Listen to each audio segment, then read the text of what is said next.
O'zbekistonda bolalar va inson organlari savdosi bilan bog'liq jinoyatlar soni ortib bormoqda. Bu haqda Eltos messenjeriga kelayotgan xabarlar hamda boshqa ommaviy rasmiy axborot vositalaridagi tezkor yangiliklar guvohlik bermoqda.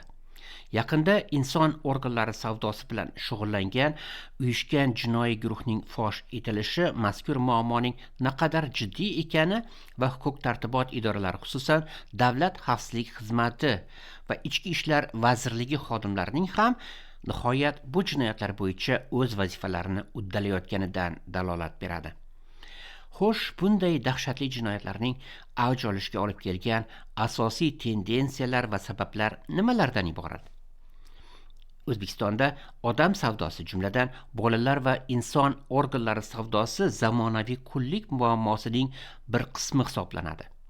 Jinoiy guruhlar odamlarni bu noqonuniy faoliyatga jalb qilish uchun turli usullardan, masalan, aldash, shantaj va majburlashdan foydalanishadi.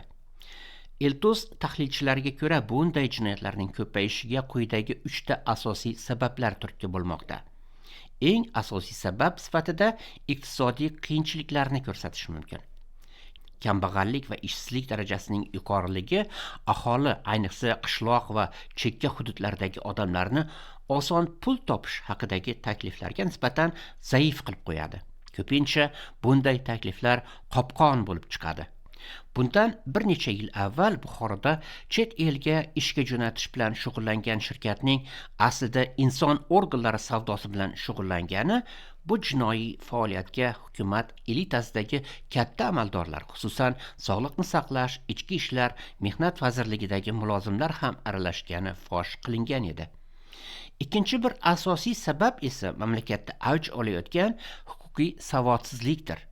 Ko'plab fuqarolar o'z huquqlarini bilmaydilar va noqonuniy migratsiya yoki shubhali ish takliflari bilan bog'liq xatarlardan bexabar qoladilar. Ommaviy axborot vositalari esa odam savdosi bilan bog'liq jinoyatlar haqida xabar bermaslikka harakat qiladi yoki bu haqda chop etilgan xabarlarni yo'q qilishga intilishadi. Yozilmagan ayni qonunlar bois Buxoro odamxo'rlari haqidagi sensatsiyalarga sabab bo'lgan materiallarni bugun topish imkoni deyarli yo'q. Biroq yopiq saytlar orqali O'zbekistonda inson organlarini sotish va jarrohlik amaliyotlari narxlari $2500 dan $12 million gacha ekani haqidagi ma'lumotlarni olish mumkin. Bu jinoyatlarning avj olishiga olib kelayotgan yana bir jiddiy sabab korrupsiyadir. Davlat idoralaridagi korrupsion aloqalar jinoyatchilarning jazosiz qolishiga sabab bo'lishi va tergov jarayonlarini qiyinlashtirishi mumkin.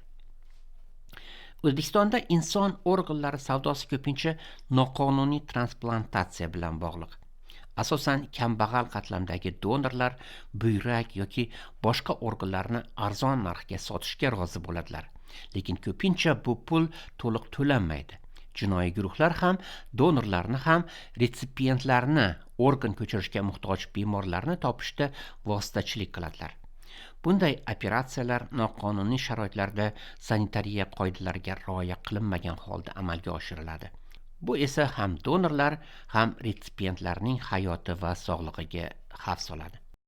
O'zbekistonda donor sifatida insonning tana qismlarini ko'chirib o'tkazish jarayonlari ba'zan yashirin odam savdosi, yana ham dahshatlisi bolalar savdosi bilan bog'liq ekanligi aytib kelinadi. Bolalar savdosi bir necha ko'rinishda namoyon bo'ladi.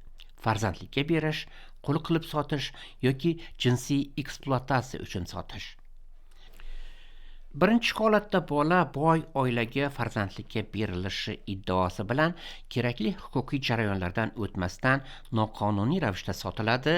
Ko'pincha bunday holatni ijtimoiy tarmoq foydalanuvchilari oqlashga ham urinishadi. Ya'ni kambag'al oilada peshonasi oqarmagan bola boy oilada ro'shnolik ko'rib baxtli bo'ladi degan ma'noda. Lekin ular tanganing ikkinchi tomonini ko'rishmaydi. Gap noqonuniy odam savdosi haqida ketmoqda. Bu holda bolaning keyingi taqdiri noma'lumligicha qoladi. Chunki qonunan bolaga ota-onalik huquqining qanday rasmiylashtirishi mumkinligi haqida bizda ma'lumot yo'q. Biroq rasmiylarning so'nggi xabari huquq-tartibot idoralarining uyushgan jinoyatchilikka qarshi muvofiqlashtirilgan va samarali harakatlar olib borishi mumkinligini ko'rsatadi. Bu holatda Davlat xavfsizlik xizmati va Ichki ishlar vazirligi xodimlari jinoiy tarmoqlarga kirib borish orqali barcha ishtirokchilarni aniqlash uchun tezkor qidiruv tadbirlarini o'tkazishgan. Xususan, inson organi savdosi bilan shug'ullangan guruhning fosh etilishiga oid holatda Davlat xavfsizlik xizmati asosiy rol o'ynagan. Bu Davlat xavfsizlik xizmatining davlat ichida va tashqarisida aloqalari bo'lgan uyushgan jinoiy guruhlar faoliyatini aniqlash va oldini olish uchun kengroq vakolat va imkoniyatlarga ega ekanligi bilan ham bog'liq. Eltos O'zbekistonda bolalar va inson organlari savdosi bilan bog'liq jinoyatlarga oid xabarlarni yoritishda davom etadi. Kanalimizga obuna bo'ling, video yuzasidan izohlar qoldiring.